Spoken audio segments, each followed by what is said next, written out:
क्या लग रहा था साला मैं कौन हूं, साला मुझे कोई मुर्गा नहीं बना सकता। ऐसे करते करते 2 साल बीत गए। 2 साल बीत गए। एक दिन अचानक क्या हुआ, एक दिन अचानक से एक दोस्त के साथ मेरा अच्छा ताल्लुक होने लगा। एक दिन वो मेरे घर में आके मुझे इनवाइट किया, लेकिन उसका इनवाइट का तरीका अलग था।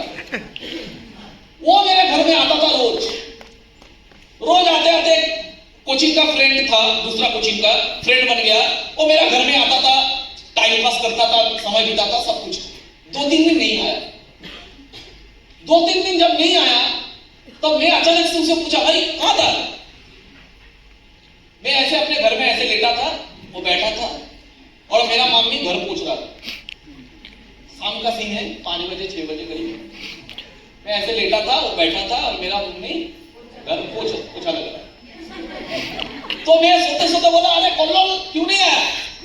उसका नाम था कोल्लोल। कोल्लोल क्यों नहीं आया? बोला भाई इसलिए नहीं आया, मैं एक जगह पे गया था काउंसलिंग करने के लिए। मैंने बोला काउंसलिंग? कौन सा काउंसलिंग? ये वर्ड तो सुना हुआ है, फिर भी जैसा मेरा दोस्त है, इसको तो ऐसे ही कोई बेवकूफ नहीं बना सकता। दूसरा कोई काउंसलिंग होगा। कौन सा काउंसलिंग? उसने बोला बांटी वाला। डायरेक्ट बोला बांटी वाला। मैं ऐसे उठ गया।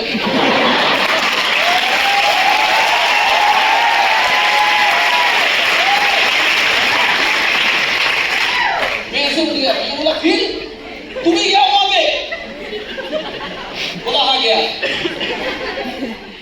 वहां पे ज्वाइनिंग किया, अभी काम शुरू किया। मुझे ना समझ में नहीं आ रहा था इसका साहस कैसे हुआ मेरे पास है बोलने का। इसको ऐसा ताकत कहां से मिल गया? मैं उसको बोला, ते लोग क्या समझता है, ते लोगों को क्या समझा देता है ये लोग कि ते लोग मुर्गा बन जाता है? तेरे पास एक इंस्पिरेशन बैठा हुआ है, सारा 10 लोग पकड़ नहीं पाया, एक लोग आके पकड़ लेता है। और मुझे समझ में नहीं आ रहा था इतना बेवकूफ लोग कैसे हो सकते। और मेरा मम्मी ना इतना साल से 2-3 साल से बार बार सुनता आ रहा है, ये जो मामला है चलता है, बार बार सुनता है। समझ में आ रहा? कोल्लोल मेरे मम्मी के पास आके बोला कि मैंने ज्वाइन किया। और लास्ट में मेरा मम्मी भी तब आके उससे पूछा, अच्छा कोल्लोल ये बात क्या है, जगह क्या है, अच्छा है? सब कोई बोलता है अच्छा है, कोई बोलता है बुरा है, कोई बोलता है अच्छा है, कोई बोलता है बुरा है, इसका दोस्त लोग भी करते हैं, बहुत दोस्त लोग बोलते हैं खराब है। तो कोल्लोल बोला, वो लास्ट जो लाइन था ना, कोल्लोल बोला, काकीमा, मतलब बांग्ला बोले, बांग्ले में बोलते हैं काकीमा, बहुत अच्छा जगह है, जब तक नहीं देखोगे तब तक दूर से समझ में नहीं आएगा। ये जो उसने बात बोल दिया मेरा मम्मी को टच कर दिया। मम्मी भोला वाला है, मैं नहीं।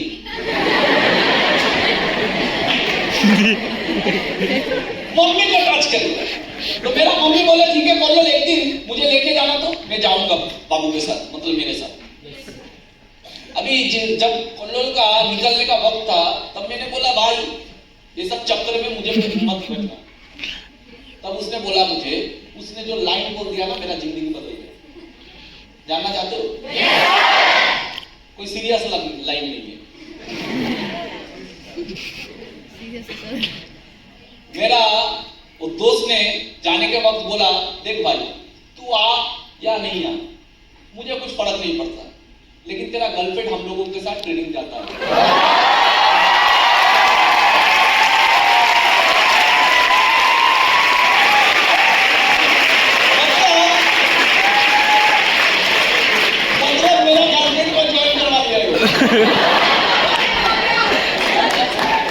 बोला तू जाए या ना जाए हमें कोई फर्क नहीं पड़ता, लेकिन तेरा गर्लफ्रेंड हम लोगों के साथ ट्रेनिंग जाता है। मैंने बोला हम लोगों के साथ मतलब? हम लोगों के साथ मतलब? बोला हम लोगों के साथ मतलब तब हम लोग मिनिमम 10-12 जन तो एक साथ ट्रेनिंग जाते हैं, 5-6 लड़की 5-6 लड़का। लड़का आ गया मतलब अभी किसी और का हो जाएगा।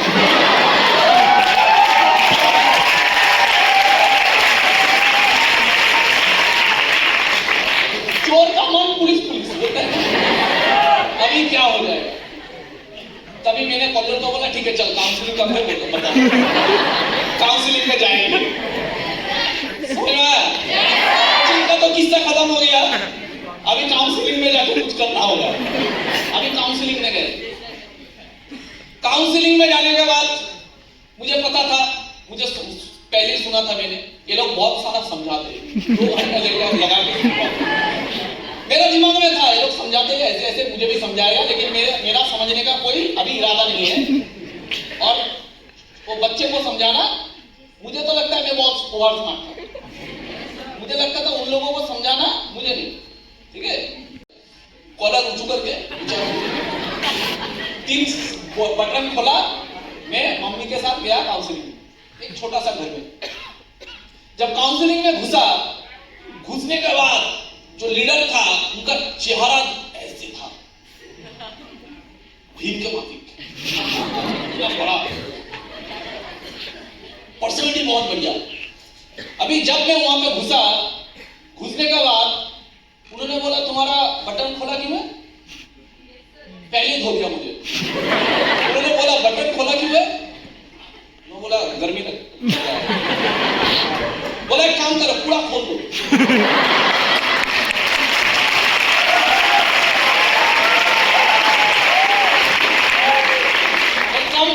खोल दो। मैं सर उनके बारे में पूरा लगा दिया, लगा के बैठ गया। उस दिन उस सर ने 20 मिनट मेरे साथ बात किया, 20 मिनट। और उस 20 मिनट में मैं मेरा जिंदगी का जो जितना नेगेटिव था सब भूल के एक अलग दुनिया में घुस गया था 20 मिनट। और वो 20 मिनट अभी भी मुझे याद है उन्होंने क्या बोला था। उन्होंने पहले मुझे एक बात बोला, उन्होंने बोला कि आज तुम फर्स्ट ईयर में पढ़ रहे हो। मैंने बोला हाँ सर। बोला और तुम्हें 2 ईयर और पढ़ना होगा ग्रेजुएशन के लिए। अभी शायद ग्रेजुएशन 4 साल का होता होगा, 3 साल का होता होगा। तो तुम फर्स्ट ईयर में पढ़ रहे हो तो मतलब अभी 1 साल, फिर नेक्स्ट 2 इयर्स, फिर नेक्स्ट 2 इयर्स करने के बाद 2 इयर्स नेक्स्ट मास्टर्स करना पड़ेगा। मास्टर्स के बाद अभी पढ़ाई लिखाई खत्म नहीं होता है। अगर तुम भीड़ में रहना चाहते हो तो इतना करो, अगर तुम पढ़ाई लिखाई करके कुछ करना चाहते हो एक्चुअली तो तुम्हें मिनिमम और 2 साल देना पड़ेगा। मतलब अभी तुम्हारा एज है 18, तुम्हें जिंदगी में और 2 साल और 2 साल और 2 साल मतलब और 6 साल देना पड़ेगा। मतलब तुम्हारा जिंदगी में ऑलरेडी 24 इयर्स, 24 साल की उम्र में तुम पढ़ाई लिखाई खत्म करोगे। खत्म करने के बाद कोई नौकरी मिलते मिलते और 5 साल घिसना पड़ेगा, मतलब ऑलमोस्ट 30 इयर्स। अभी 30 इयर्स घिसने का पेशेंस या पैसा अगर तुम्हारे पास है तो आज जो प्रोजेक्ट लेके हम बात करेंगे वो तुम्हारे लिए नहीं। उस समय मुझे पता था इतना साल पढ़ाई लिखाई मेरा पिताजी नहीं करवा सकते। तो मैंने उनसे बोला कि अगर मेरा पिताजी करवा सकते तो मैं कर लेता, लेकिन मुझे पता है इतना साल मेरा पिताजी मुझे पढ़ाई लिखाई घर बैठ के नहीं करवा पाएंगे। तब उन्होंने बोला कि अगर नहीं करवा पाएंगे तब तुम्हारे लिए एक ही रास्ता खुला हुआ है, वो रास्ता है 8,000, 12,000, 15,000, किस्मत होगा तो 20,000। ये तुम्हारा जिंदगी है।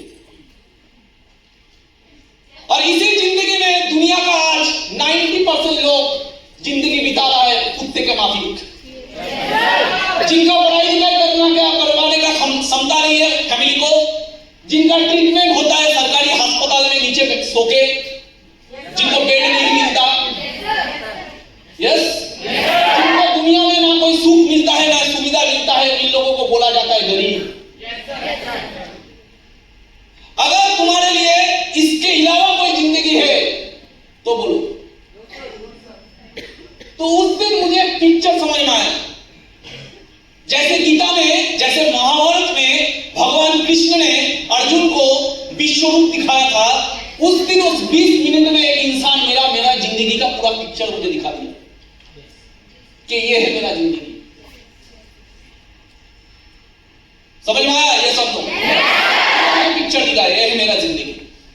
और लास्ट में उन्होंने मुझे बहुत कुछ नहीं बोला, लास्ट में सिर्फ एक ही बात बोला कि जिंदगी में अगर भीड़ से अलग कुछ करना है, कुछ अलग बनना है, किसी समय ऐसा आएगा जब मां के हाथ में एटीएम और पिताजी के हाथ में टीवी का रिमोट देके बोल सकते हो कि तुम लोगों को जो चाहिए, पैसा चाहिए, एटीएम कार्ड ले लो और पूरा जिंदगी, अभी बहुत मेहनत कर ली है, अभी मेहनत करने का दरकार नहीं है, घर में बैठ के टीवी देखो, बेटा है तुम्हारे लिए। ये बात अगर करना चाहते हो,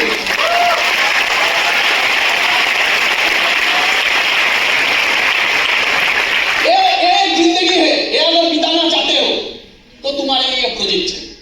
अगर नहीं तो इसके लिए रेडी रखो। उन्होंने लास्ट बात मुझे जो बोला वो क्या बोला? उन्होंने बोला एक टाइम आएगा, याद रखना, ऐसे मार्केट में 90% हिजड़े लोग होते हैं।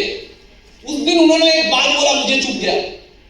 बोले 90% में ऐसे बहुत हिजड़े लोग होते हैं जो लोग अपना मम्मी जिन्होंने जन्म दिया, अपने मां को ट्रीटमेंट नहीं करवा पाते।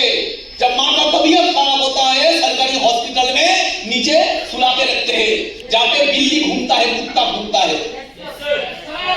वो हिजड़ा अगर बनना चाहते हो, तुम्हारे लिए प्रोजेक्ट नहीं है। जाओ मार्केट में जाके कुछ कर लो, पढ़ाई लिखाई करो, जाके कुछ करो।